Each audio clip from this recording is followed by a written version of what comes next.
Good afternoon, ladies and gentlemen, and welcome to the Sheldonian Theater for this afternoon's wonderful event, the inaugural Roger Scruton Memorial Lecture. The first thing I need to tell you, although I suspect I don't need to tell you, is that I am not Michael Gove. I have a much easier job. I'm Robert George. I'm McCormick Professor of Jurisprudence at Princeton University. I was walking by to read the meter, and I was invited in to introduce Niall Ferguson. These things happen in Oxford. It's a magical place. The pleasure is mine of welcoming Sophie Scruton, the widow of Roger Scruton, to this afternoon's event. Sophie, we're so delighted to have you with us today. Thank you for being here. And their children.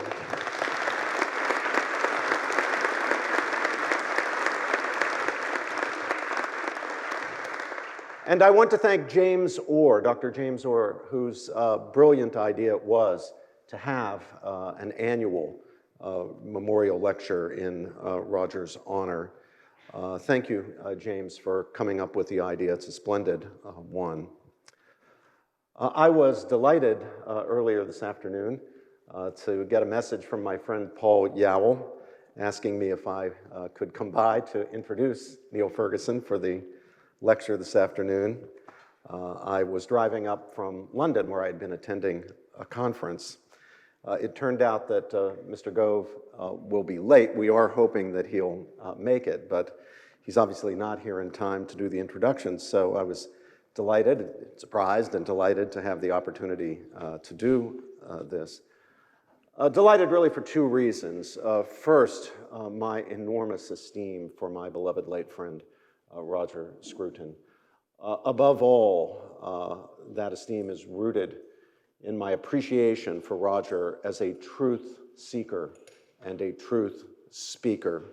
We do not in academia or any place else on either side of the Atlantic today have enough truth seekers and truth speakers. Roger was one and sets an example for all of us. The second reason for my delight is my enormous admiration for Niall Ferguson, another truth seeker and truth speaker, and one of the great historians of our time. Niall has proven wrong the widely held belief that historians can either be big thinkers, big picture historians, or be people who care about precision and detail and getting it right. Niall manages to do both, and so he proves that it can be done. Niall is Milbank Family Senior Fellow at the Hoover Institution at Stanford University in the United States and a Senior Faculty Fellow at the Belfer Center for Science and International Affairs at Harvard University. He is the author, of course, of many wonderful books, most recently, I believe, Doom, The Politics of Catastrophe. His book, Kissinger, 1923 to 1968, The Idealist, won the Council on Foreign Relations Arthur Ross Prize. In addition to his book writing and teaching, he writes a syndicated weekly column, and he's the founder and managing director of Greenmantle LLC, an advisory firm. As to the significance, the importance of today's topic, it cannot be overestimated. In my opinion, for what it's worth, the future of humanity depends on whether the Anglosphere is able to recover and restore and reinvigorate its commitment to fundamental principles of democracy, civil liberties, and the common good. But you're not here to hear me pontificate, you're here to hear Niall Ferguson elucidate, and with that I give you Niall Ferguson.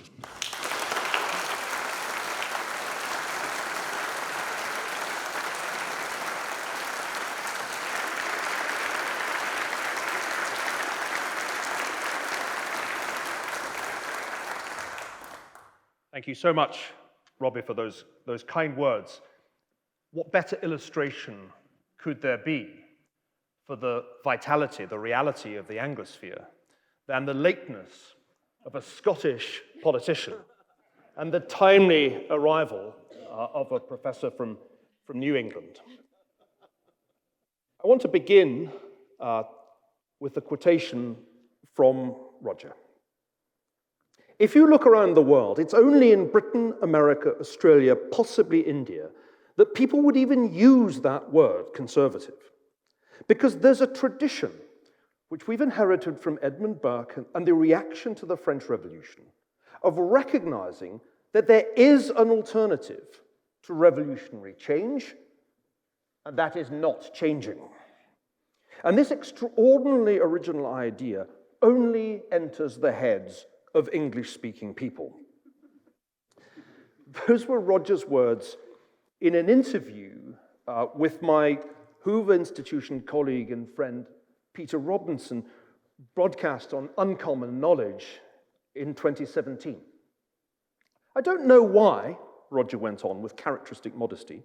It's something to do with the English language, its accommodation of eccentricities, the fact that we live a life based on compromise, the common law, which tells us that the ordinary people are in charge of the law, not the people there who are pretending to impose, all those things that we've inherited from hundreds of years of discussion and debate. And I found myself pondering those words just over a week ago as I watched my son's under-11 football team play.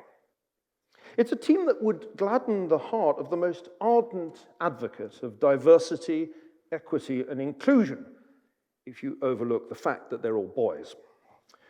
Rylan and Owen are the two white American players. Suraj's father's Indian, I think. Andy, who scored 2 dazzling goals last weekend, is Chinese American. Welcome, Michael. You're much earlier than I'd expected.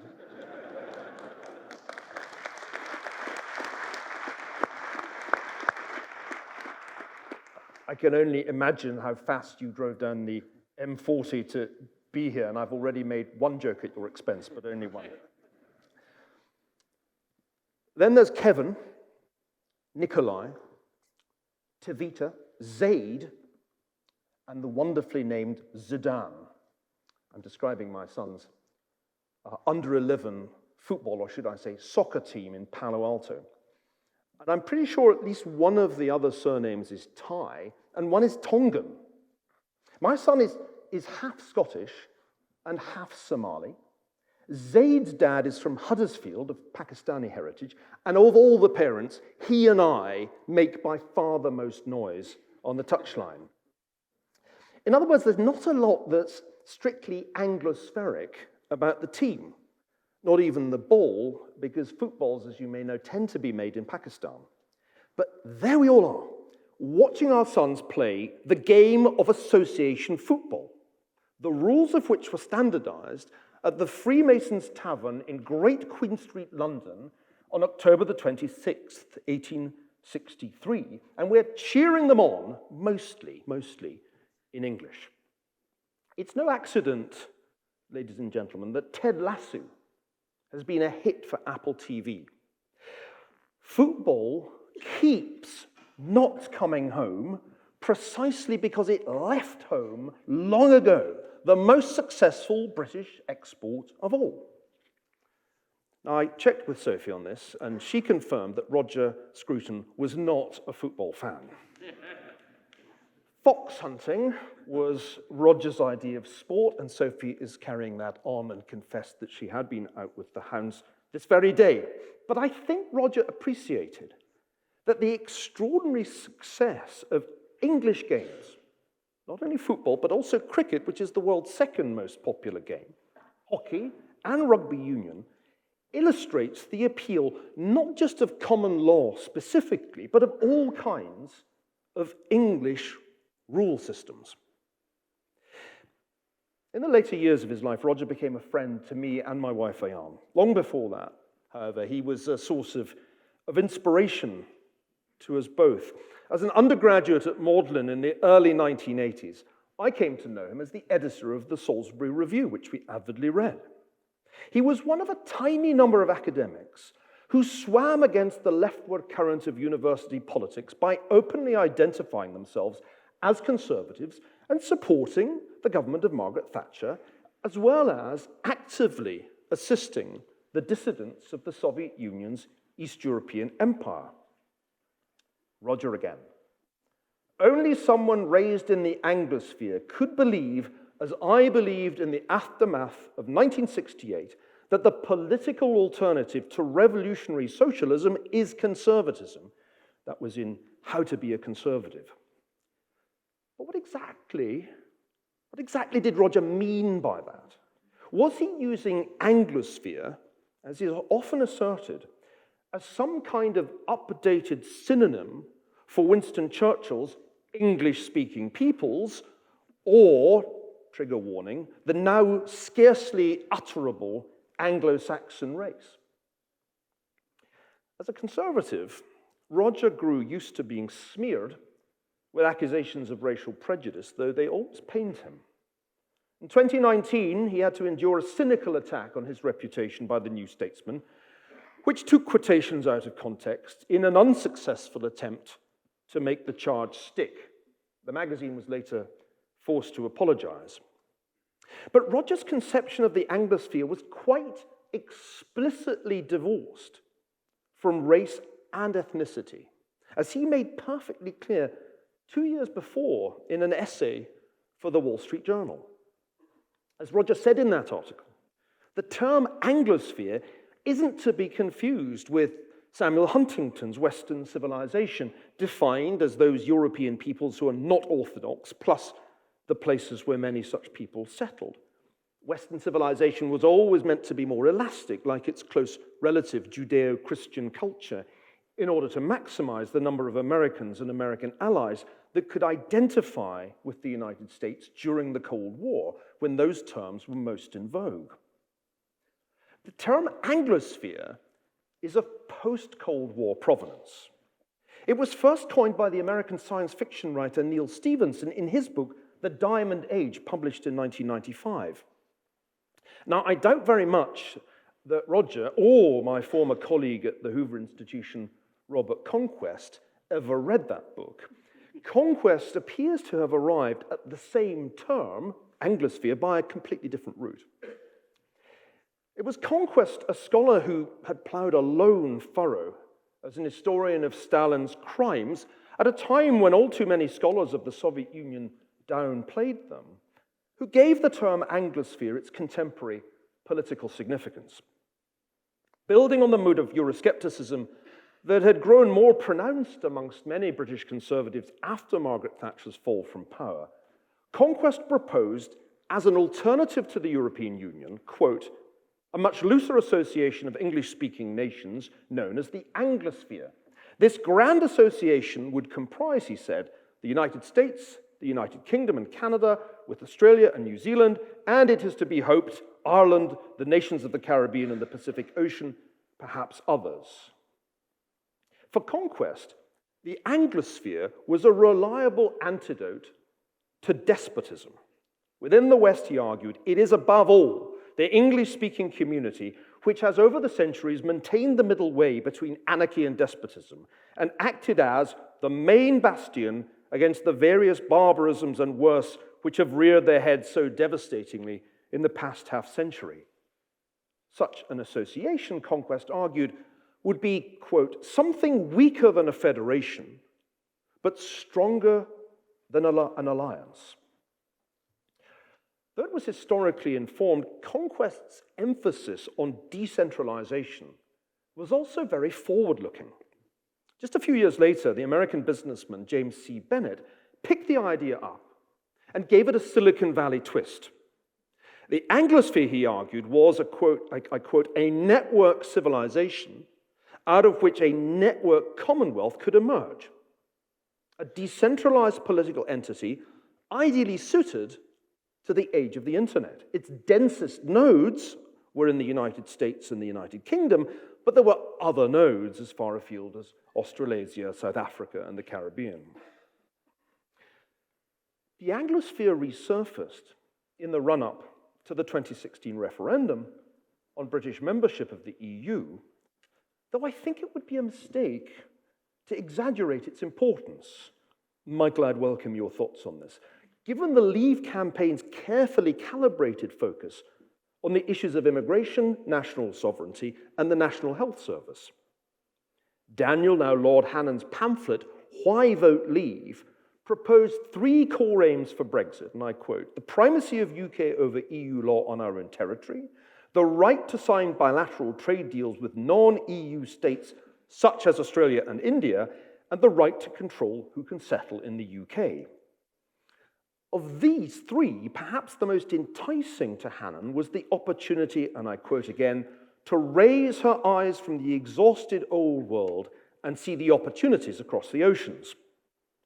Suggestively, one of the tables in the book, the THES World University Rankings, bore the title Advantage Anglosphere. Now, to a very striking extent, Anglo-skeptic critics have rarely engaged directly with the practicalities of the Anglosphere. Prior to Brexit, Michael Ignatieff and John Lloyd took it as read that the European Union offered superior economic benefits, and in any case, that Celtic nationalism or Britain's growing ethnic diversity would fatally undermine conquest's grand association. After Brexit, Michael Kenny and Nick Pearce argued in a series of essays that the idea was just a British eccentricity. Quote, "The other core English-speaking countries to which the Anglosphere refers show no serious inclination to join the UK in forging new political and economic alliances."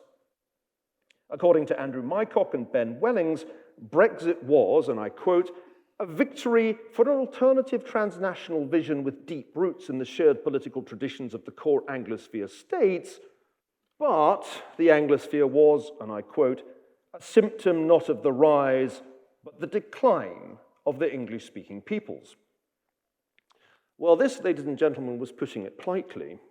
More often, aspersions were cast on the motives of the proponents of the Anglosphere. The term, argued Nick Cohen, was simply, and I quote, "the right's PC replacement for what we used to call in blunter times the white Commonwealth. The dream that has the Eurosceptics talking in their sleep is that we can forge new bonds with the old empire, or at least the white-dominated countries within it, and regain a part of what we once were." In championing this far-flung union, wrote Duncan Bell in January 2017, the Brexiteers draw, sometimes consciously, sometimes unconsciously, on a strand of thought that stretches back to the Victorian age. Many projects for the Anglosphere, according to Bell, and I quote again, re-articulate long-standing dreams of settler colonial consolidation. They instantiate a settler imaginary, whatever that means. Srdan Vucetic sees the Anglosphere as a new expression of, and I quote, "the imperial drive towards the conquest, exploitation, and domination of inferior peoples. Race," he argues, "is a critical and fundamental aspect of the Anglosphere." According to Eva Namasoke, the Anglosphere is an idea that appeals to, and I quote again, "right-leaning white men reconnecting with a white kith and kin." In an unhinged screed entitled "The Religion of Whiteness Becomes a Suicide Cult," and published in the New York Times, one Pankaj Mishra diagnosed the rapid mainstream of white supremacism in English-speaking liberal democracies as a reaction to erupting revolts against globalization. It was, Mishra said, the mission of Rupert Murdoch's News Corporation, quote, "to preserve the alliance between capital and mob in the Anglosphere by urging American neoconservatives to take up the aging white man's burden and quell mutinous natives." Others have detected the same nostalgia for empire in Brexit Britain, though no other author can rival Mishra when it comes to misrepresenting those he attacks. "The Empire Haunts Britain" was another New York Times contribution, this one by Alex von Tunzelmann. Satnam Sanghera's new book, Empireland, acknowledges that there is at least as much amnesia about empire as nostalgia in Britain today, but the song remains essentially the same. The reality, seldom remarked by these critics, was the near invisibility of the British Empire as a topic of discussion during the debates on Brexit. I know this because I participated in many of them on what proved to be the losing side. I'm reminding you of that before Michael does. If Brexit was based on a love of the former dominions, it was, to quote Helen Baxendale and Ben Wellings, a love that rarely dared to speak its name. True, Leave voters were more than twice as likely as Remain voters to think the British Empire is more something to be proud of than ashamed of, and to think that countries colonised by Britain are better off for the experience. The margins were 50 to 20 and 51 to 22 when YouGov asked those questions in June 2019. And the difference is roughly similar when respondents are sorted by party affiliation. However, overall, only 32% of Britons think their empire is something to be proud of rather than ashamed of, compared with 50% of Dutch people. Only 6% of Dutch people are ashamed of their former empire, compared with 19% of Britons. The Dutch, it turns out, are the ones most afflicted with imperial nostalgia. And yet one reads strangely little about this in the New York Times. As becomes clear from the World Attitudes Survey, the peoples of the Anglosphere really do have a great deal in common. And it's not a common enthusiasm for the slave trade, the expropriation of indigenous peoples, or white supremacy. There's a reason that these 5 countries, along with Ireland, consistently occupy a distinct location on the world cultural map devised by Ronald Inglehart and Christian Welzel on the basis of the WSA data collected regularly since 1981. What the map does is it plots countries' collective values on 2 axes: traditional values versus secular rational values, and survival values versus self-expression values. And on this basis, the Anglosphere is more committed to self-expression values than all but one of the other 7 world cultural regions. Only Protestant Europe is more secular and self-expressive, and it only recently moved clearly ahead of the Anglosphere on the latter measure. Now, the authors attribute the similar cultural characteristics of the Anglosphere countries to former colonial ties, though once again, this is very different from saying that they share colonial attitudes today. It's also noteworthy that with only a really minor redrawing of the border, Britain and Australia and New Zealand could have been grouped with Protestant Europe, and the United States with Catholic Europe.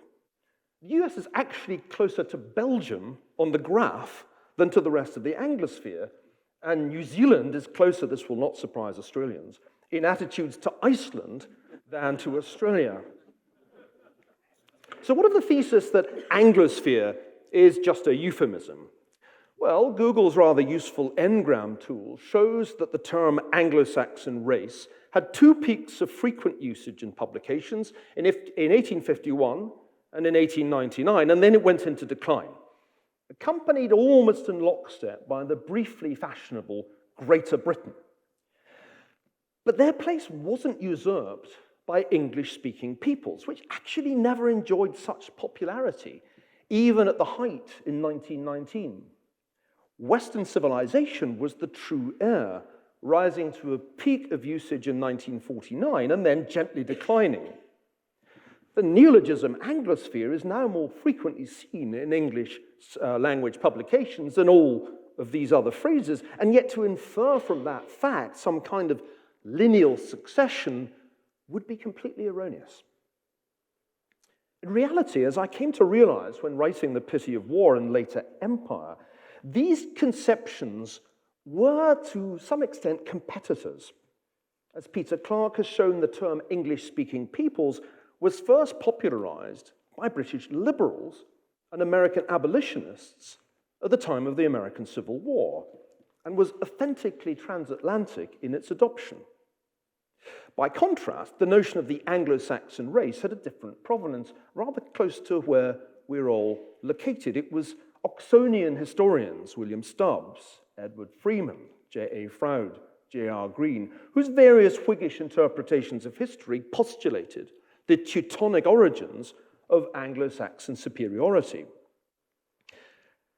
Greater Britain was Charles Dilkes's horse in this race. It was the title of his influential 1868 book, and it gained currency when it was adopted by both the historian J.R. Seeley, and the founder of geopolitics, Halford Mackinder. But their vision of an imperial federation was different from Joseph Chamberlain's, as he envisioned, and I quote, a new triple alliance between the Teutonic race and the two great branches of the Anglo-Saxon race, as well as a tariff wall, imperial preference, around the empire. The liberal imperialists preferred to maintain free trade, and that was different again from H.G. Wells's greater synthesis between the empire and the United States. To those like Alfred Milner and John Buchan, who sought to turn such visions into a political reality in the years between the Boer War and the end of the First World War, the practical challenges quickly became apparent. The Afrikaners had absolutely no interest in this project. The Irish nationalists were prepared to teach themselves Gaelic precisely to get out of the nascent Anglosphere. Meanwhile, the rapid integration of an originally German Jewish elite into the British aristocracy made the language of race increasingly awkward. Buchan's novels, which I highly recommend, are shot through with all these tensions and ambiguities. And then, of course, there were the ambivalent Americans, whose United States had, after all, originated in a repudiation of imperial ties and had later absorbed large numbers of Germans, Scandinavians, Irish, Italians, and East Europeans, to whom the Anglophilia of the WASP elite was either meaningless or irksome. Before the term was even dreamt of, the Anglosphere was riddled not merely with the narcissism of small differences, but often with the resentment of big ones. Read the historical novels of Walter Scott, particularly Waverley Guy Mannering and Rob Roy, to see how those fissures of the 16th and 17th centuries endured into the 18th century, extending even beyond the Jacobite risings. In Scott's Chronicles of the Canongate, there's a haunting short story, The Two Drovers, in which the Highlander, Robin Oig, ends up stabbing his English friend and fellow drover Wakefield after a pub brawl. A tragedy due, Scott tells us, to their two fundamentally incompatible notions of honor. In short, a defining characteristic of the Anglosphere since the inhabitants of the British Isles became mutually intelligible has been their quarrelsomeness. As J.C.D. Clark argued in his brilliant book, The Language of Liberty, the American War of Independence was merely a renewal on different terrain of the partly religious, partly constitutional battles of the 17th century. As Linda Colley demonstrated in Britons, even in the British Isles, a common identity took time and effort to be forged after the Act of Union, and it required the cement of anti-Catholicism and Francophobia to take a firm hold. Even after 1837, when Colley's narrative ends, deep divisions persisted, above all in Scotland and in Ireland, as scholars such as Tom Devine and Oxford's own Roy Foster have shown us. Now, the First World War might be thought to have transcended all the divisions of the Anglosphere. The Empire, joined by the United States in 1917, fought a common foe. Memories of that war are remarkably persistent over a century after its end, thanks to rituals of commemoration across the Anglosphere. Yet the realities on the ground, in the trenches, were different. In war, one sees more of one's allies than of one's enemies. The Sydney-born Irish-Australian Frederick Manning, who enlisted as a private in the 7th Battalion of the King's Shropshire Light Infantry in 1915 and fought at the Somme, captured memorably some of the frictions he witnessed on the Western Front in the middle parts of fortune. He and his comrades did not relish their encounters with the Scots soldiers in the Highland regiments, whose distinctive language and garb are rather disdainfully mentioned. That Scotch bastard is shorthand for a man in a kilt in Manning's book. By the end of the war, it had become obvious to Churchill that the only way out of the chronic fissiparity of the Anglosphere was to drop all talk of race and to emphasize instead language, and perhaps most importantly, law. The Declaration of Independence, he argued, at the founding of the English-speaking Union, not coincidentally on July the 4th, 1918, is not only an American document, it follows on the Magna Carta and the Bill of Rights as the third great title deed on which the liberties of the English-speaking people are founded. By it we lost an empire, but by it we also preserved an empire. After his retirement from politics much later, this conceit became the basis for the 4 volumes that he published between 1956 and 58 as a history of the English-speaking peoples. As he made clear time and time again, this was also Roger Scruton's understanding of the term Anglosphere. Nowhere outside the Anglosphere, he wrote in How to Be a Conservative, is there the equivalent of habeas corpus, and all attempts to curtail its extent or effect are greeted by English-speaking people with defiance. It expresses in the simplest possible terms the unique relation between the government and the governed that has grown from the English common law.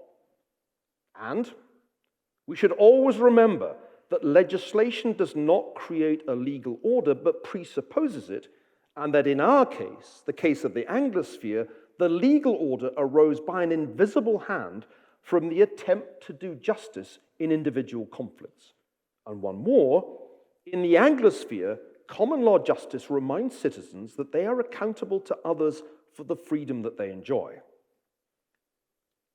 In short, it's a myth that the Anglosphere is some kind of code for the Anglo-Saxon race, Mishra's ubiquitous white supremacy, detectable even in books that explicitly repudiate theories of racial difference. In reality, those arguing for the common values of the English-speaking peoples, including Roger, have spent a century explicitly disavowing the racial and emphasizing the legal, taking a leaf out of Churchill's book. Nevertheless, the historian now has to spoil the fun by injecting another of those many insufferable notes of caution that we go in for. It's true that a significant proportion of the Anglosphere runs on common law. As F.W. Maitland put it in an inaugural lecture at the other place in 1888, our law is their law. But there are non-trivial differences between English and American law. A dominant feature of US law is the Constitution and the power of the Supreme Court in interpreting it to strike down even acts of Congress. By contrast, the United Kingdom famously lacked and still lacks any written constitution, and the English courts lacked any ability to strike down acts of Parliament until in limited respects they acquired it only in the closing years of the 20th century. The US concept of eminent domain contrasts with English rules requiring specific legislative authority and then due compensation. To this day, the rule of English, though not American common law, is that the statements of the parties during the negotiation of a contract are legally irrelevant to ascertaining its meaning and cannot be given in evidence. My old friend Charles Bayard, QC, and I are very slowly co-authoring a paper that will explore these and other differences. Finally, let's not forget Scotland. As much a cradle of the Industrial Revolution as England, and yet a country that had and still has a quite different Roman law legal system. Maybe it's true, as Conquest said, that shared legal traditions were the basis of the alliances of the Anglosphere and the World Wars, and then the Cold War, not forgetting the War on Terror. But we mustn't lose sight of the 20th century fractures of the Anglosphere, the partition of Ireland, the messy business of decolonization, the rise of Scottish and Welsh nationalism, and finally that decision to join the European Economic Community, nor of the intense rivalries between London and Washington. As I write the second volume of Henry Kissinger's biography, I'm struck by the coexistence of platitudes about Anglo-American amity, a standard feature of speeches on both sides of the Atlantic, and a good deal of privately expressed distrust. Nor can we lose sight of the fact that even at its moments of triumph, the Anglosphere was never alone. It fought the First World War in alliance with France and until 1918 Russia. It fought the latter part of the Second World War in alliance with the Soviet Union. And it fought both the Cold War and the War on Terror with other European allies. Well, so much for the past, or rather the prehistory of the Anglosphere. that the term was, as I've said, unknown until recently, the Anglosphere had a long, shape-shifting prequel of a life. The fact that in political terms it's never cohered into anything much more substantial than the Commonwealth, that in practice it has merely been a subset of a succession of wartime coalitions, does not mean it can never evolve further. Still, I would argue that the odds are against its doing so. If, for example, the overarching strategic goal is to contain the People's Republic of China, whether economically or militarily, the Anglosphere is a necessary but not sufficient entity. If the goal is to prevent catastrophic climate change, it is again necessary but not sufficient. Moreover, if the integrity of the Anglosphere is a function of a common language, that is a depreciating asset, as English has ceased to be the property of the English-speaking peoples. Finally, there's good reason to be fearful that the common legal and political principles that used to distinguish the Anglosphere are being corroded from within. The paradox of having relatively interoperable cultures is that bad ideas can spread as rapidly as a novel coronavirus. In economic terms, the Anglosphere is doubtless large, though around 3/4 of its size is due to the United States. But almost every economic study seems to suggest that gravity, in effect geography, still matters a lot with respect to trade, as does complementarity. There's a reason that when under President Obama, US trade negotiators sought to negotiate a trade agreement designed in some measure to contain China, it was called the Trans-Pacific Partnership, not the Anglosphere. And its initial signatories were not only Australia, Canada, and the United States, but also Chile, Japan, Malaysia, Mexico, New Zealand, Peru, Singapore, and Vietnam.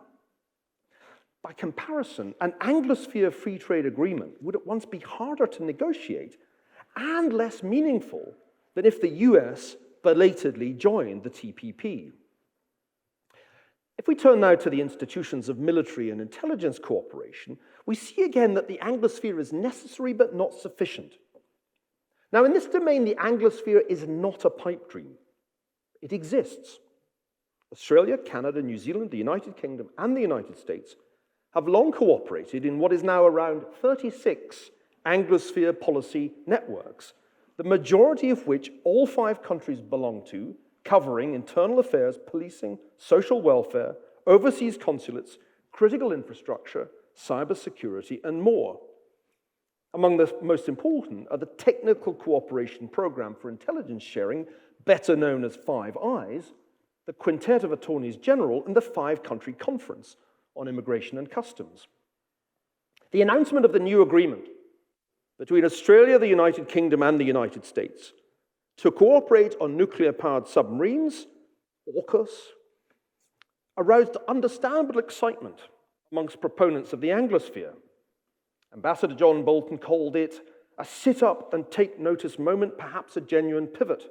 AUKUS looks like a mini-Anglosphere club, but its potential is far broader.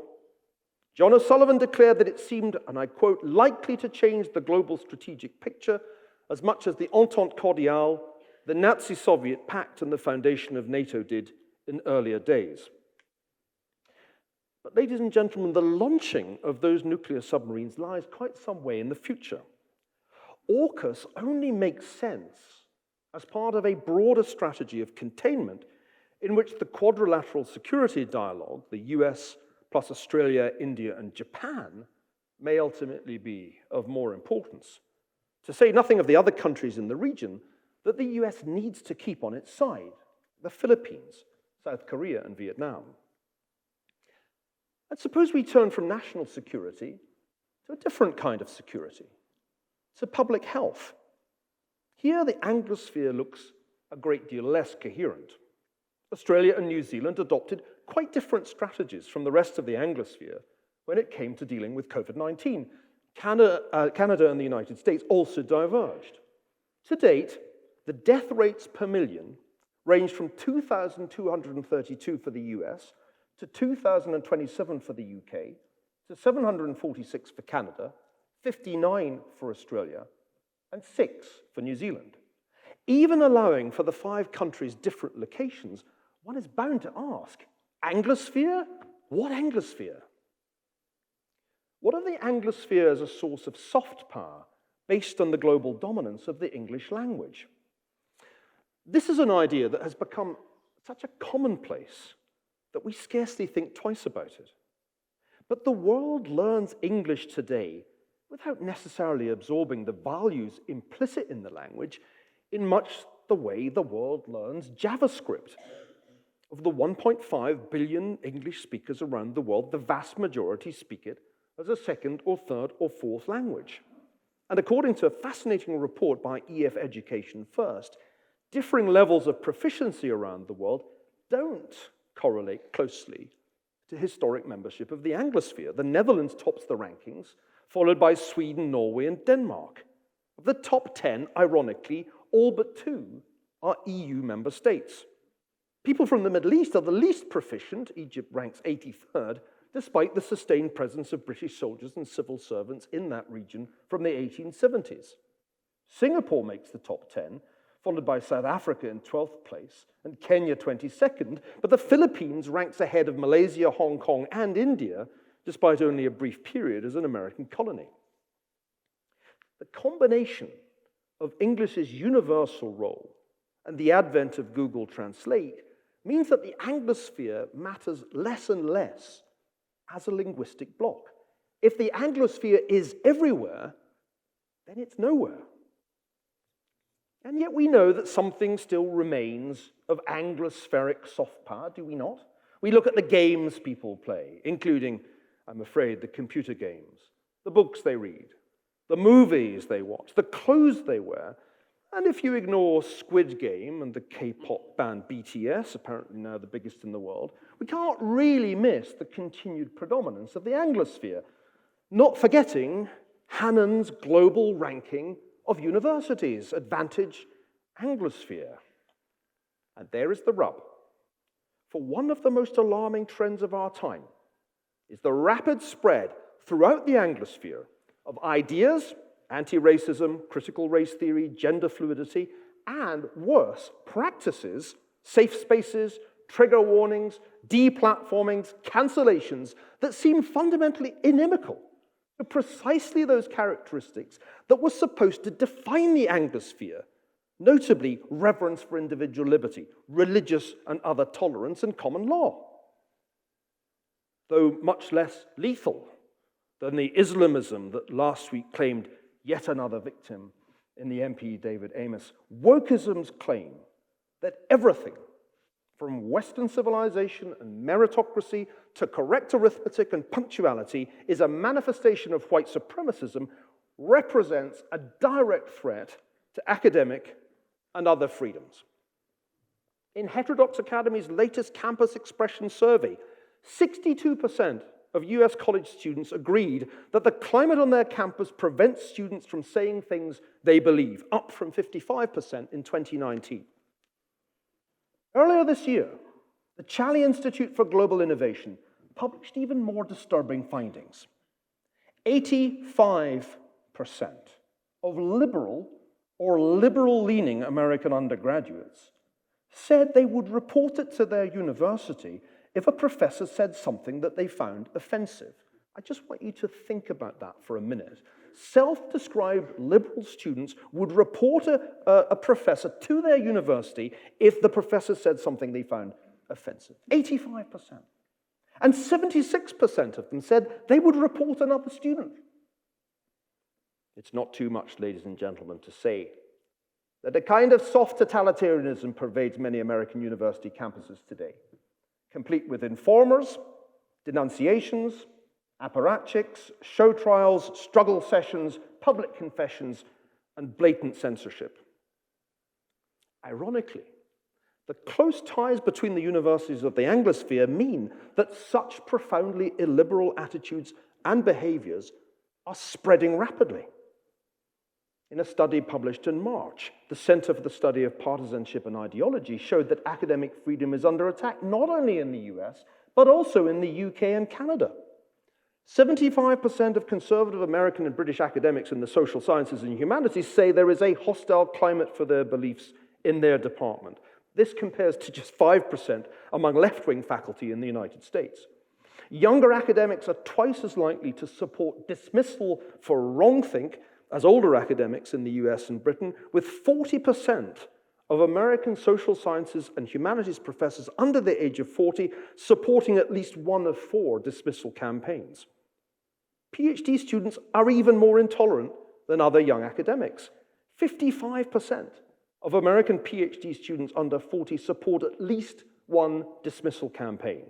Quote, high-profile deplatformings and dismissals get the attention, but far more pervasive threats to academic freedom stem from fears of cancellation, threats to one's job or reputation, and political discrimination. And these are not groundless fears. The number of scholars targeted for their speech in the US has risen dramatically since 2015.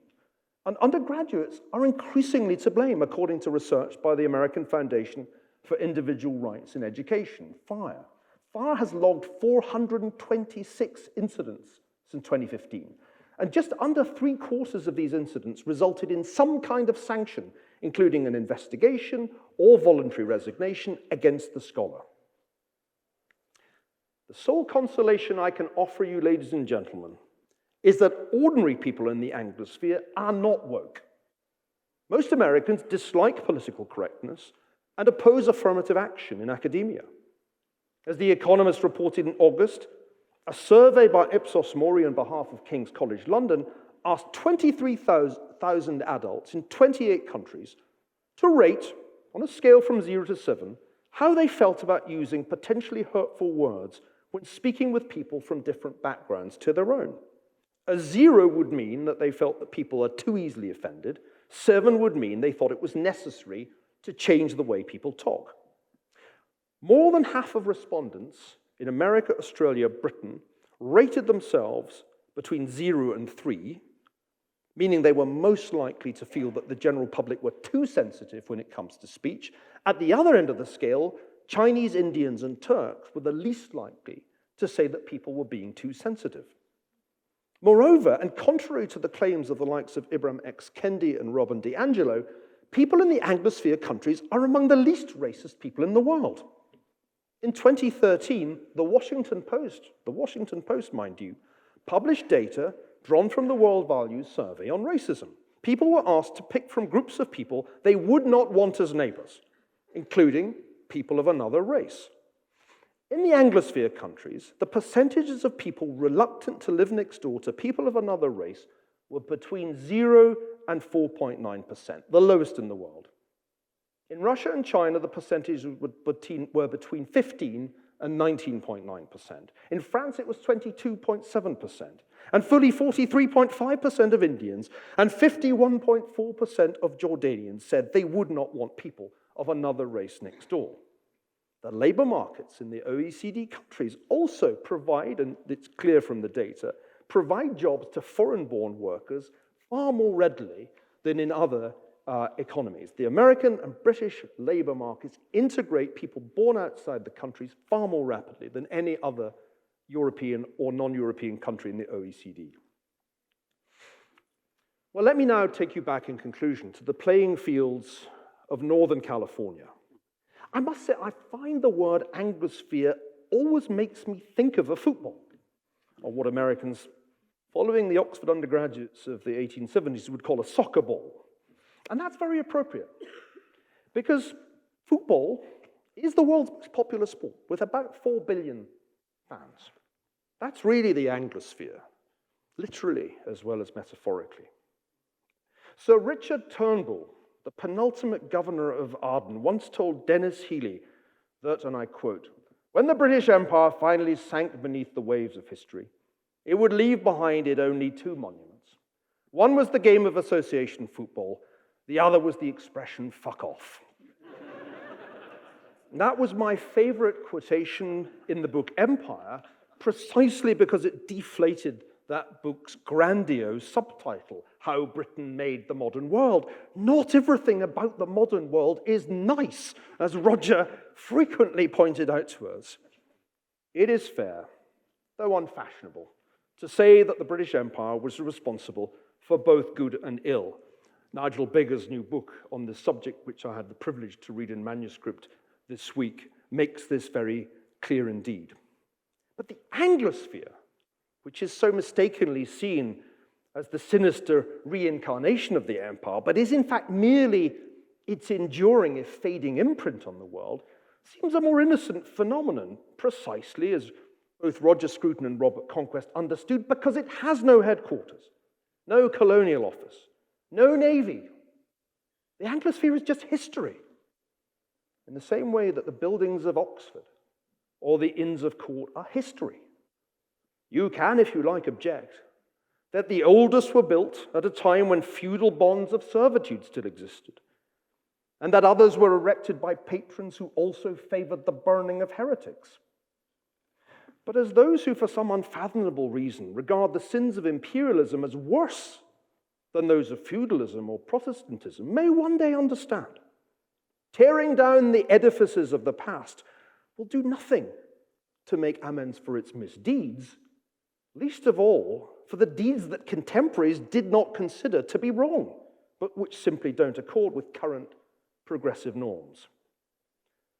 The corollary is that precisely because the Anglosphere is history, it can play only a circumscribed role in the future.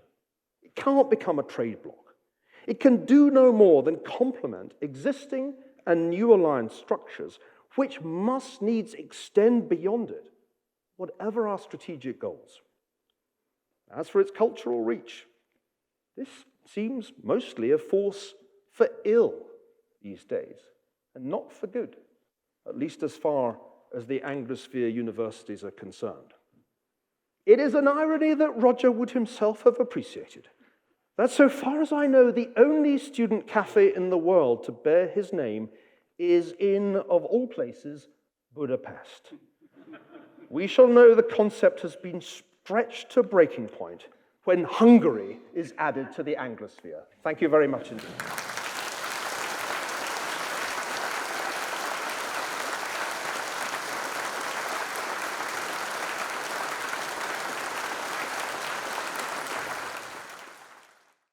Ladies and gentlemen, please welcome Michael Gove.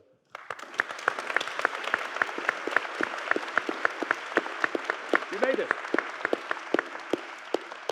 Michael, by my calculation, you heard about 95% of the lecture, so why don't you comment on all but 5%? Well, I hate to make an undergraduate confession, but I cheated in that Niall sent me a copy of the lecture when I was en route here, so I had the chance to read it in the car, and then to listen to it delivered with Niall's amazing panache and elan and intellectual rigor. I thought it was, well, the first thing to say is I thought it was fantastic, but secondly, I also thought it was fitting, because the reason that we're all here is because of Roger.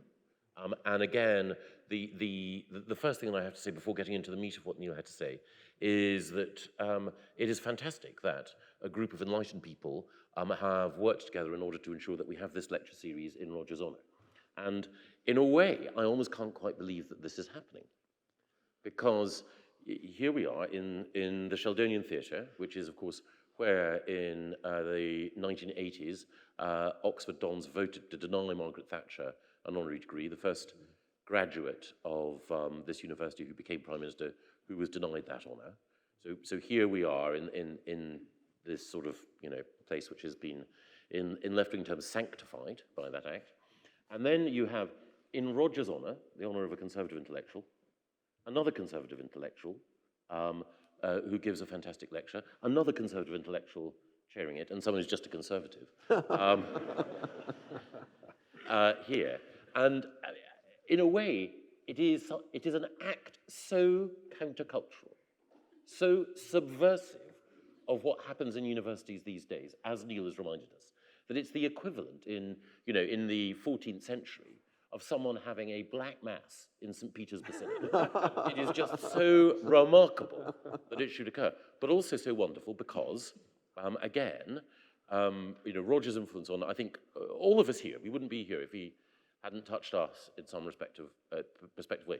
Roger was again, going back, a conservative intellectual, and at first sight, conservative intellectual seems like an oxymoron, like Scottish Summer or military intelligence or socialist worker or moderate Taliban. But in fact, what Roger did is that he brought together almost every potential strand of conservative thinking in every area, aesthetics, law, politics, and made them relevant. And what Niall has done in Roger's honor is that he's taken lots of our contemporary preoccupations and discontents,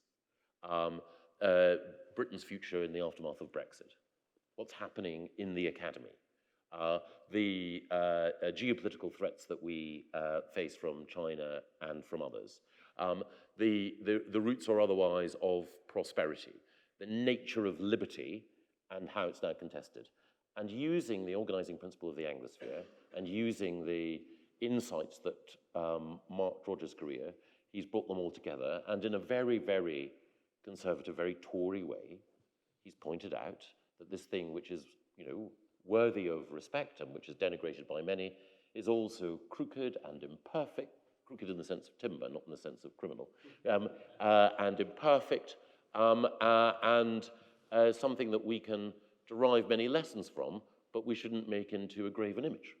And that, I think, is why I thought that Niall's lecture in sum was the perfect tribute to Roger's thinking, and why it's the perfect introduction to the other three lectures that I know that we're going to have this year. Yes, I think I made a mistake in the introduction by calling it the annual Roger Scruton Memorial Lecture. There will be, am I right, a series of lectures? So stay tuned, please, for those. Niall, let me direct an opening question to you. Of course, being a university person myself, I know very well, sadly, the situation in the universities that you so accurately described. Here we have the phenomenon of many people with great influence turning against certain fundamental moral, cultural, and spiritual values of the Anglosphere, or more generally, Western civilization. But I wonder if that is really where the greatest danger is. Or is the greatest danger not those who have actively turned against them, as influential as some are, occupying positions in academia, teaching the next generation, but rather the more general loss of confidence in those values that goes well beyond the academy. So how do we stand up to the challenges, economic and otherwise, of China, for example, if our own people have lost confidence in those values? That's part of what concerns me about the new illiberalism that you and I have been grappling with on various campuses for years now. I mean, I can remember when cancel culture was exclusively directed at those rare oxymoronic conservative intellectuals.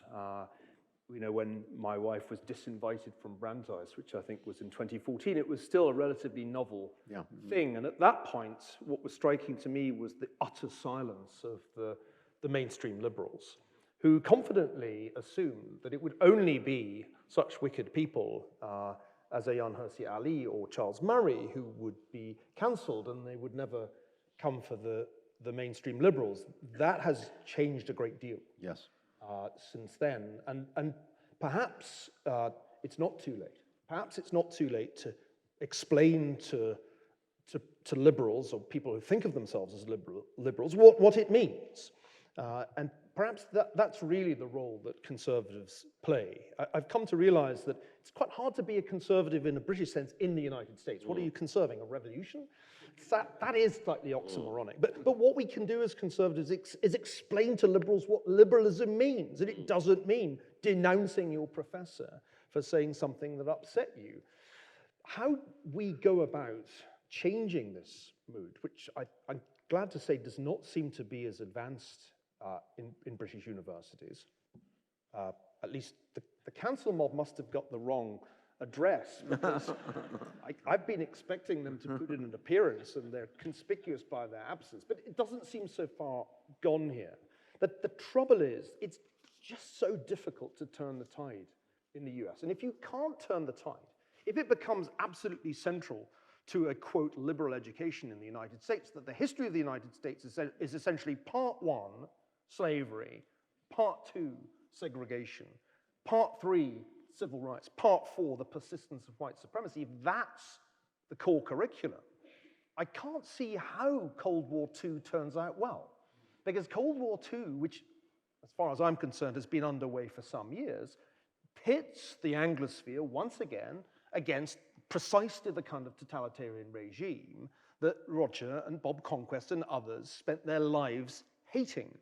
But what was possible in Cold War I was to rally people, not only in the Anglosphere, but beyond in Western Europe and elsewhere, against that totalitarian visions, because there was a shared sense that individual liberty was something sacrosanct, that these regimes cared nothing for. I don't feel as if we are in anything like as good cultural health for a second Cold War. And I don't think we will be until there's a really great, significant change of the atmosphere on the major American university campuses, because that's where the elite gets educated. I mean, it's now fashionable to say what terrible Cold War institutions Harvard and Yale were. But I mean, so terrible that we won the Cold War. Yeah. But I worry that in Cold War II, there will not be the same commitment to the fundamental values of what we used to call the free world. And one already begins to notice on the woke left a strange silence on the subject of, for example, China's violation of human rights in Xinjiang. How strange it is that Ilhan Omar says almost nothing about that on her Twitter feed. So I worry that it's not quite fellow travelers that we have to contend with, but it's people who are so indifferent to the values of a free society that they won't mind terribly when the Chinese take over in Taiwan. I'm struck as an American conservative by what you say about American conservatives, and it reminds me of conversations that I had with Roger, where we decided that I, as an American conservative, and him as he would say, real conservative, were not exactly brothers. We were more like cousins, and perhaps distant cousins, because we, or as he would say, you, American conservatives, are really old-fashioned liberals, old-fashioned Madisonian, Tocquevillian liberals, not European-style conservatives. And of course, we American conservatives would plead guilty to that. We would say, yes, we are old-fashioned liberals. Our conservatism is not the throne and altar or blood and soil conservatism of old Europe. We like Roger's idea of home. Yeah, we're for that, but that's not the sort of central thing that we think about when we think about our conservatism. We think about the Declaration of Independence, the idea of the dignity of the individual, the rights of the individual, individual liberty, and so forth. Now, those are to some extent exaggerations, and I think, as a matter of fact, we're quite close cousins. But there is no doubt a difference there.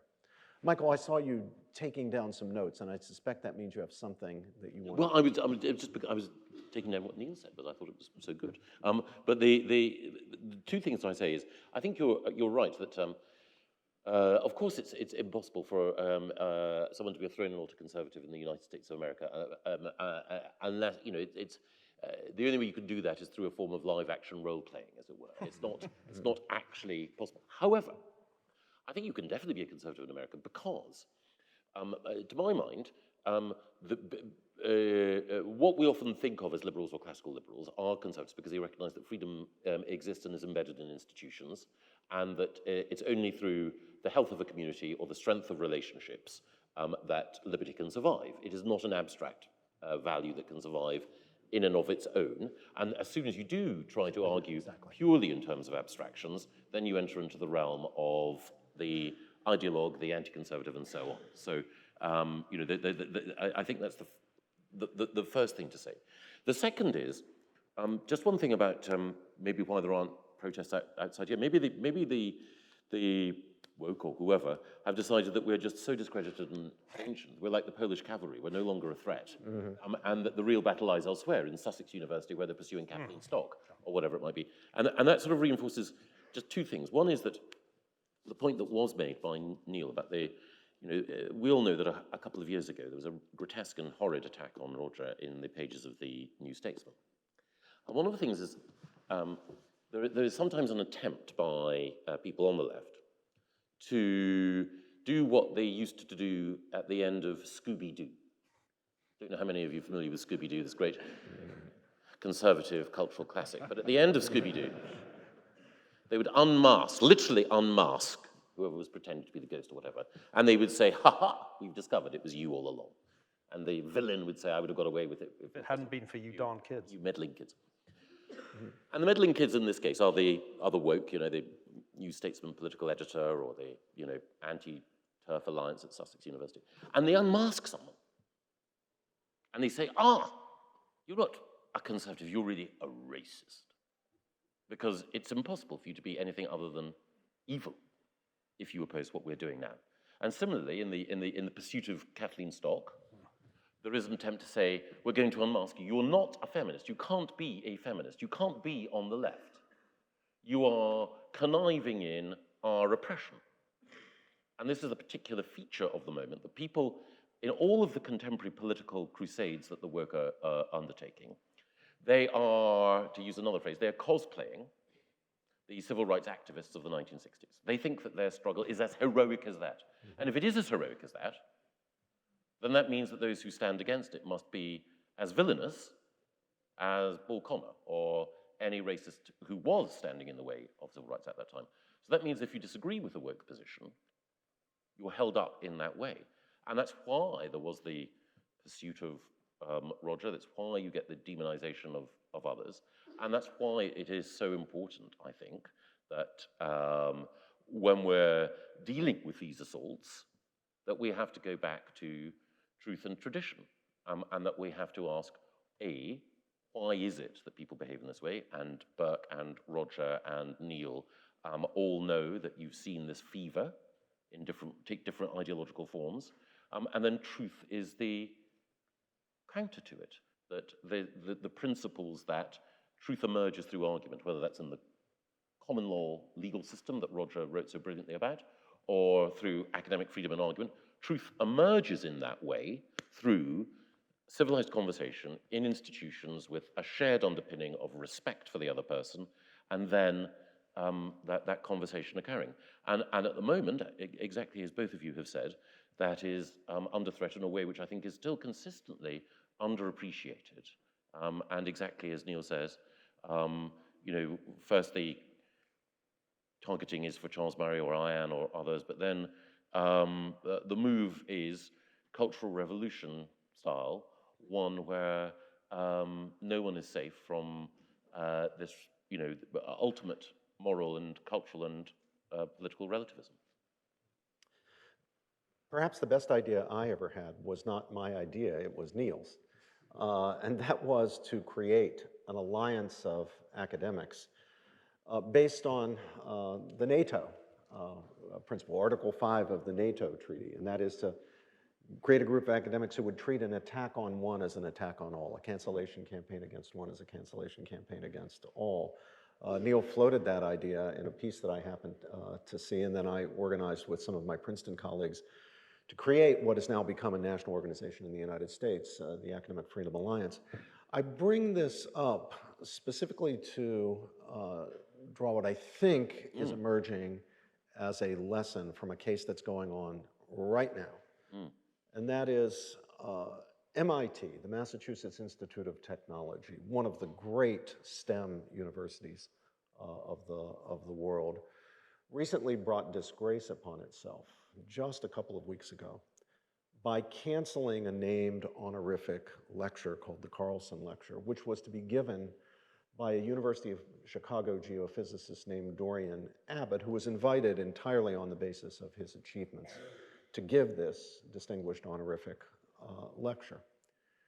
The objection of the cancellation mob to Dorian Abbott giving this lecture had nothing to do with the content of the lecture at all. It was to be on how scientists figure out, how climate scientists figure out what climates are like on planets outside the solar system. This is not politically controversial stuff.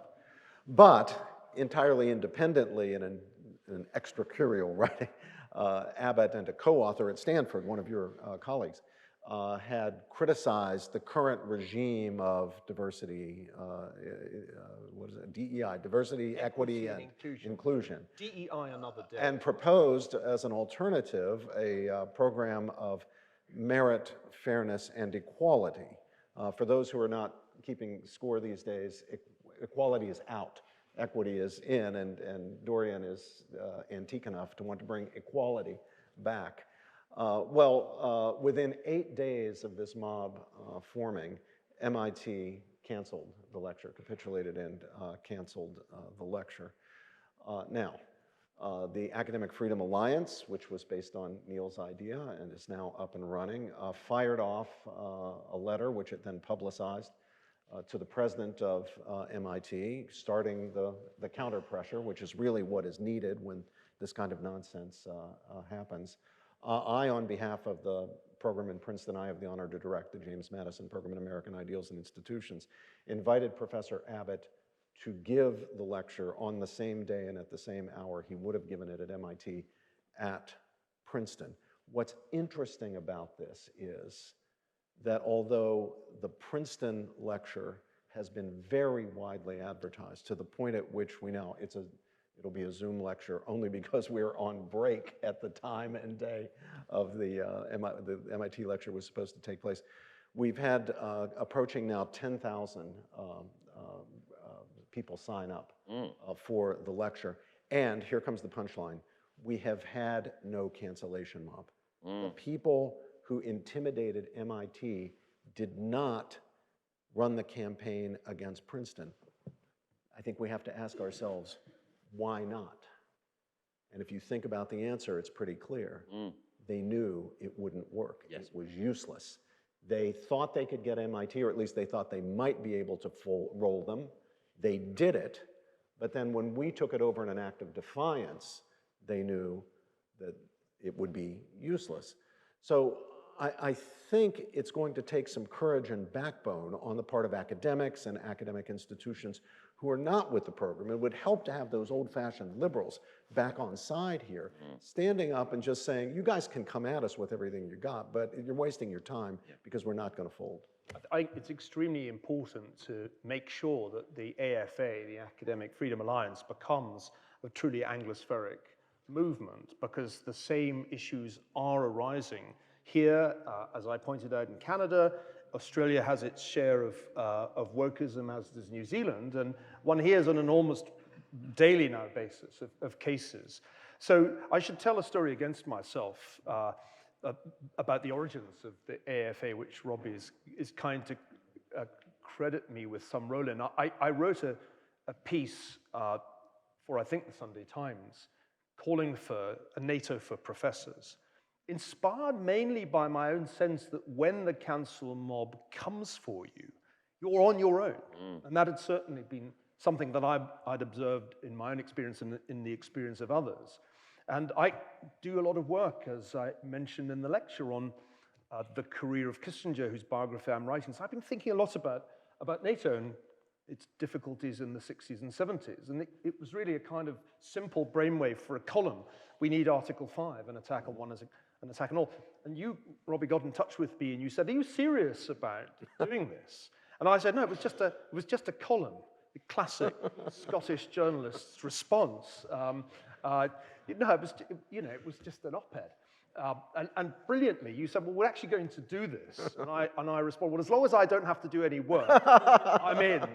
And it's fascinating to see that already the principle works, because you have deterrence in the scale of that response. And by the way, you should all go and sign up for the lecture that Robbie just mentioned that will now be happening virtually at Princeton, because the scale of the reaction to this case, I think, is really part of what I see as a counter-movement.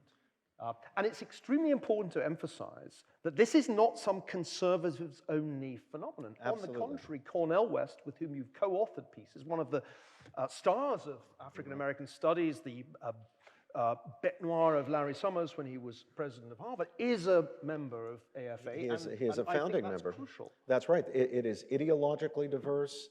It's diverse across disciplines. We have people from the natural sciences, the social sciences, the humanities. What we haven't yet done, Neil, is what you say rightly we eventually have to do, which is to Anglosphereize it and really internationalize it. Right now, it's an American university phenomenon.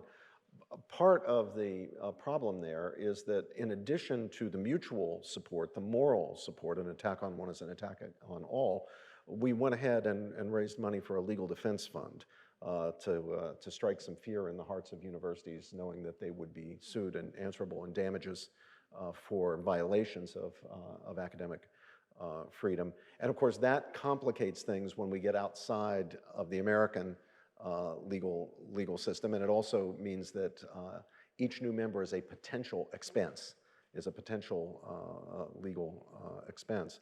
But we need to do it, and we will. This gets to Bennett's idea of the Anglosphere as a network, a relatively decentralized network, and I think that's really one of the things I found most exciting about writing this lecture, as somebody who did a lot of work on networks for a previous book, The Square and the Tower. That actually is the way to think about the Anglosphere. It's not something that necessarily can be institutionalized into a trade bloc or a military alliance, except perhaps in time of crisis. But I think as a network where we exchange ideas, such as the idea of a self-defense organization, I think we can really make things better here in the UK. I had a question for you, Michael, which I can't resist posing, and it has to do with the Scottish piece of this story. It's kind of like a joke, isn't it? Two Scotsmen walk into the Sheldonian theatre and start talking about the Anglosphere.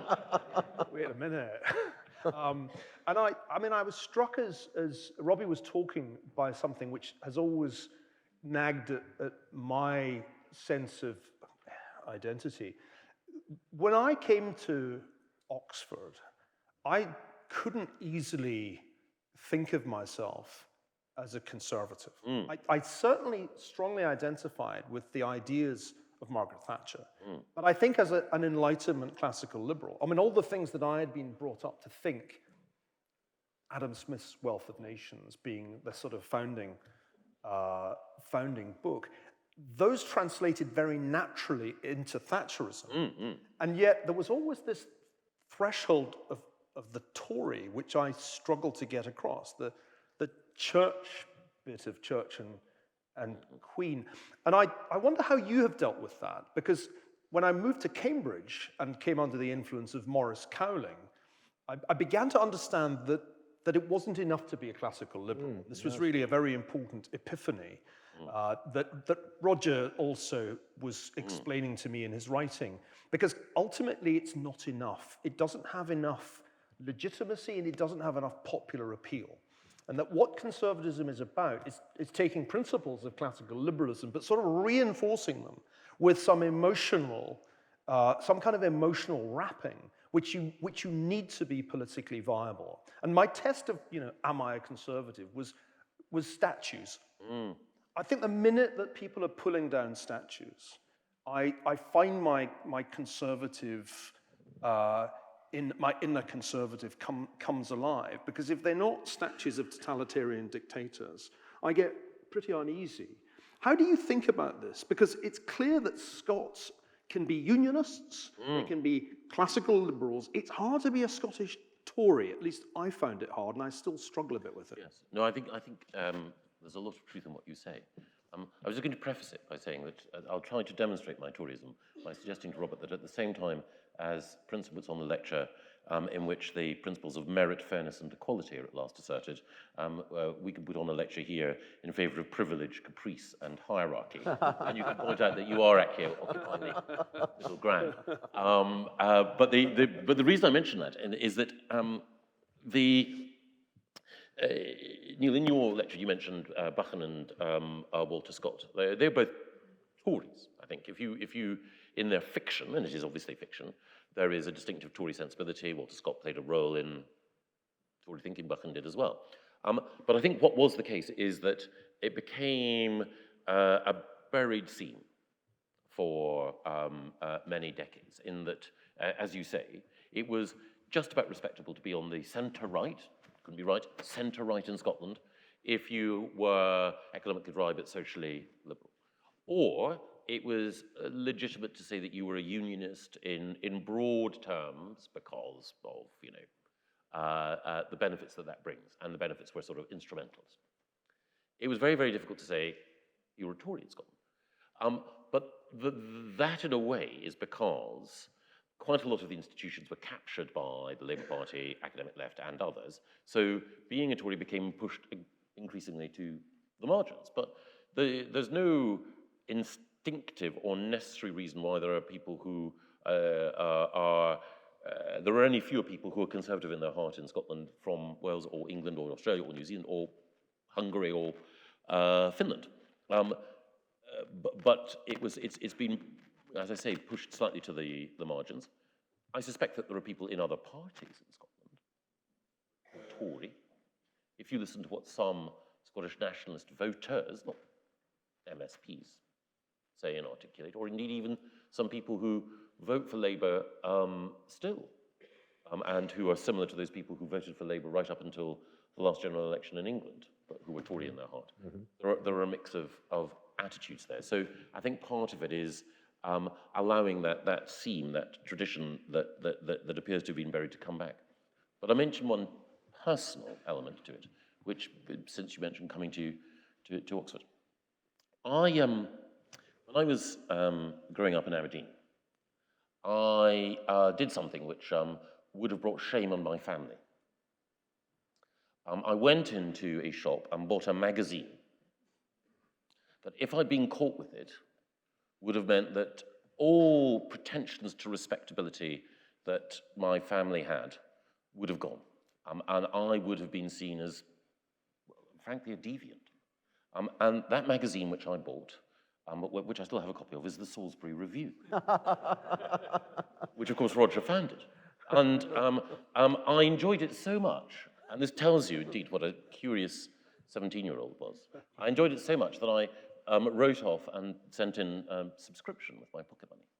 And I remember the then managing editor, a woman called Mary Cave, whom I subsequently met, saying, I was the only person in Aberdeen, very possibly in Scotland, who had a subscription to the Salisbury Review. But in a way, it was like my eyes opening. It was. I can't think what the correct analogy is that would pass muster.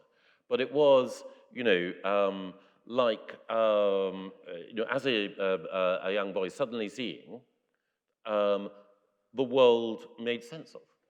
So things that I felt in an inchoate way, arguments that I felt, that must be wrong, that's ridiculous, I don't believe in that.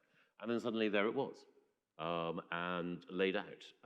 Now, I think I've probably been, in fact, I know I have, if that was the moment of revelation, epiphany, I know that I've been a poor and wayward Scrutonite, that I've strayed from the path. But nevertheless, I still remember reading it, and I still remember the impact that coming to this university and meeting people, including amongst academics, who thought similarly had. The final thing that I was going to say, just in response here, is that I didn't note at the time, but when I arrived at my college, LMH, the person who was my English tutor was a man called Nick Shrimpton, who was the Don who led the campaign to give Margaret Thatcher an honorary doctorate, and who spoke in this place in her favour, misquoting Christopher Fry. He said, the lady's not for spurning at that point. I didn't know it at the time that I applied, but those were two pieces of great good fortune.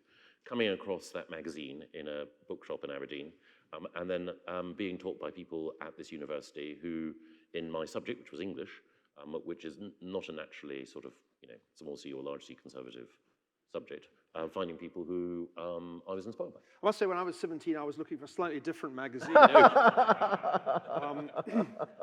I think it's worth mentioning in this context some of those academics who were influential at that time, whom I would bracket with Roger as hugely influential.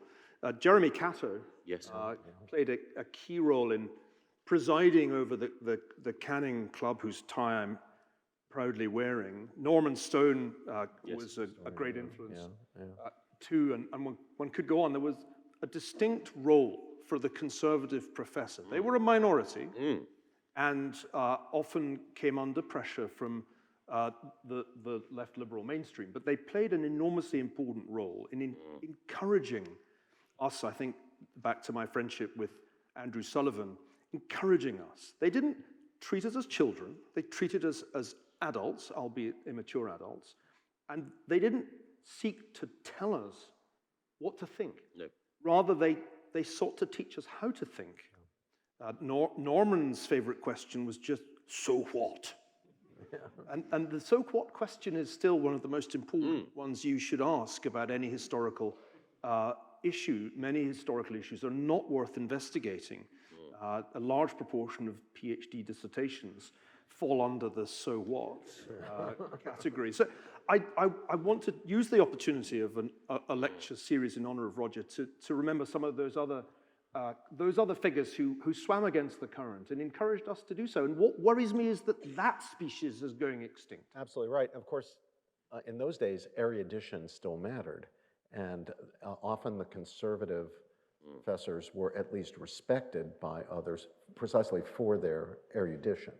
In an age when erudition doesn't matter anymore, it's whether you're with the cause, with the program, well, you can't expect respect. And it's worth adding that Roger knew everything more than anyone I've ever known. He knew everything about everything, from music to wine to philosophy, that this was on a different intellectual plane from really anything I could ever achieve. And that's one reason that I think it's so important that we're doing this. Roger was a phenomenal superstar intellect. Those don't come along very often. It's true. I have done well or badly, mainly badly, various different jobs in government. In every job that I've done in government, Roger has had something to say to the subject with which I'm wrestling. So manifestly on education, also on justice, certainly on the environment, now on housing and beauty.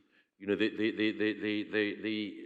I can't think of another thinker at all, let alone from the 20th century, who has such a range of things to say to people who are engaging with, you know, the contemporary questions of life.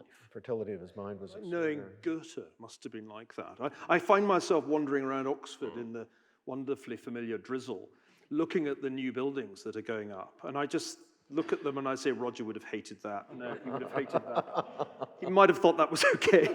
Most of it he would have hated. Look, can we do one thing? I believe we're getting near the end of our time, but there's one thing we have to do, because there's always a danger when you get three white middle-aged guys on a stage agreeing with one another, that the impression is left that we agree on everything. But I think it's important to notice that in the lecture, I made an argument that is actually skeptical about the Anglosphere in the way that at least some people have used the term.